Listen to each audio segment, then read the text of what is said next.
Today's project is historically not a very difficult one, except I just put those pipes on that are right in the way of where I need to be. So had I done this before I put the pipes on, it'd be a snap. And it might still be okay. I just haven't done this in a long time. What we're gonna do is put brakes on the crossbones.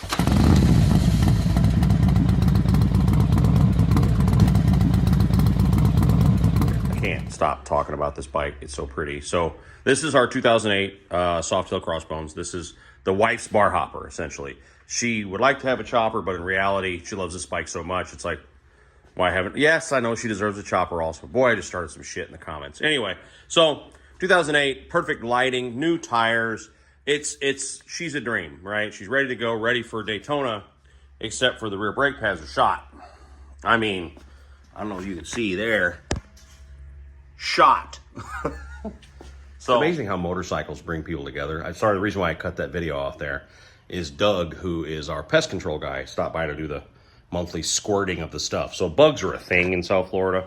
So the way this house was built, wild, in 2019, there's channels in the walls that Doug hooks up a machine and pumps the stuff into the house, and we won't get termites or anything. I mean, which to me seems weird being in St. Louis, and because our houses are, you know, stick and siding, and here they're all cement and steel. So how are you going to have termites and that? Whatever. What do I know? But they will destroy your house. Anyway, so that's being done. And anyway, he just happened to see the garage open, was like, geez, and we talked about bikes forever. So motorcycles unite people. Now you can hear Harley's inside losing his damn mind because you can hear Doug outside. So we'll be back to this in a moment. See how long he calms down. Harley is still highly aggressive, and a 120-pound Rottweiler is not something to mess with. So let's tear into this. It looks like I got, I'll show you, shouldn't I? So I got like 2 Torx bolts here. The pin is back here. So we're gonna take these 2 out, and then the caliper will come right off. We'll take the pin out, drop the pads out, and we'll throw our EBCs in here. So these are my favorite brake pads. You can comment down below what yours are, but they're American made, double centered, H, you know, really good brake pads. I actually just did the brakes on the CVO last night. Didn't video it because, I don't know, I feel like you've probably seen it a million times, but those were actually kind of okay. It was starting to do a little bit of a squeal, but they were fine. But these guys are freaking shot. So we'll pop these out real quick so this bike's safe for Daytona. So thankfully, the pipes are actually above where the pins are. So pull that pin out, that's T40 bolt here and here, and those, you know, come right out easy. And then, you know, pull her off the disc. And then the spring fell out. So I have to remember the orientation of that, because when I pulled the caliper off, this just hit the ground. So I remember how that goes in. Worst case scenario, somebody on YouTube's done it. So I got to get that pin out, which is a little bitty, was it a 12-point little guy, which is a metric, because these brakes were made by, I don't know if they're Brembo back then, but it's a 1/4 inch. Really? Because it fits perfectly. I would have thought it'd be a metric. Anyway, so I got to just take that pin out right there, and then the pads will just drop off, and we'll figure it out. So do you think those needed replacing? I mean, you know, there was some. There's not even a line anymore. So these are worse than the CVOs were, but still, I'm glad to be changing them out because, you know, not a whole lot longer, and I'd have been into the rotor. So now, pushing your pistons back in the caliper, I mean, a smart person takes the, you know, reservoir cap off and uses a C-clamp or something like that to drive the piston back. So what that is, if you've never done this before, these pistons here are what push on your brake pads. And as the pads become thinner, they, you know, move further and further out, and they stay that way so that you're not pressing the pedal to the, you know, the ground to get contact. So you need to push these back in. I've always been able to do it with my hands, actually. But then again, you know, kind of have bear paws. So I've always been able to do that. The smart man, take that cap off, use a C-clamp. But if not, you can work them back in with your fingers. I mean, I'm too fat to get up and down a bunch of times. So that's what I'm doing. Yeah, so I'm not going to be able to, like, video putting this on because I don't put cameras on my forehead. But I got the spring placed in there. Essentially, the spring goes in the top of the caliper. You can't see. The pads are in there. Skinny side toward the tire, meaning the little teeth are toward the tire.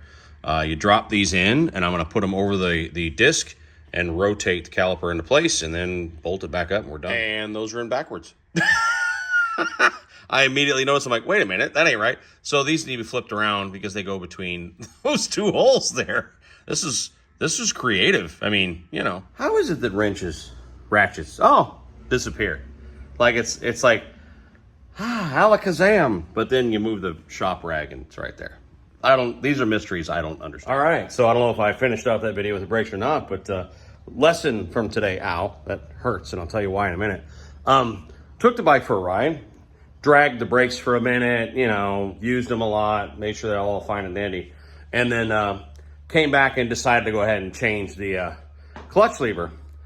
Why is involved an intricate story? Day 2 of the brakes. The intricate story that I mentioned yesterday is I pulled into the garage here, and in the cool fashion I normally dismount a bike, which you just kind of kick out the stand when you're already you know, cool guy stuff, right?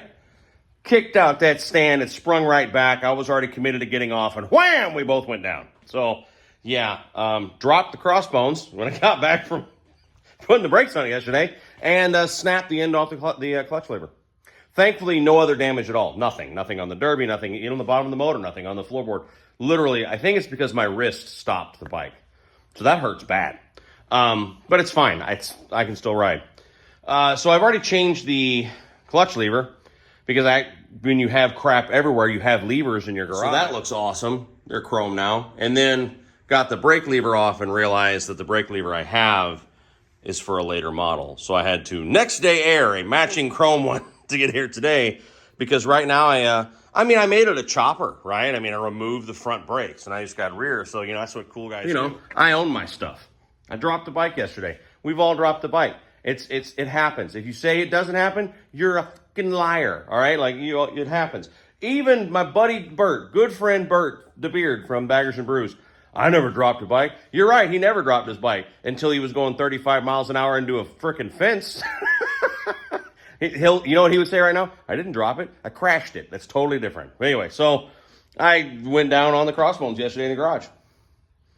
Own your shit, man. It's no big deal. It happens to all of us. But anyway, one last thing before I sign off here. I was set to be at Paul for Fairing Exchange during Daytona on Saturday the 2nd from noon on.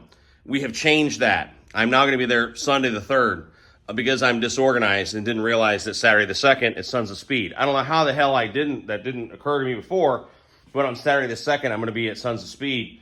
I'm not going to say hanging out with Billy Lane. I mean, he'll be there, but, you know, that kind of stuff. But we'll be at Sons of Speed on Saturday the 2nd.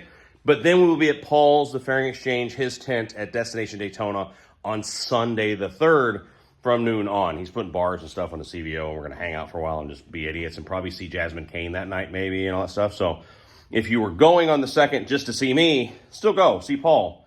Buy a fairing. Buy a stereo, whatever. But I won't be there until the 3rd. So come see me on the 3rd. Anyway, question down below if that doesn't make any damn sense. But I love you all to death, and we'll see you hopefully in 9 days, something like that. Love you all to death. Take care of each other out there. We'll talk real soon. Bye.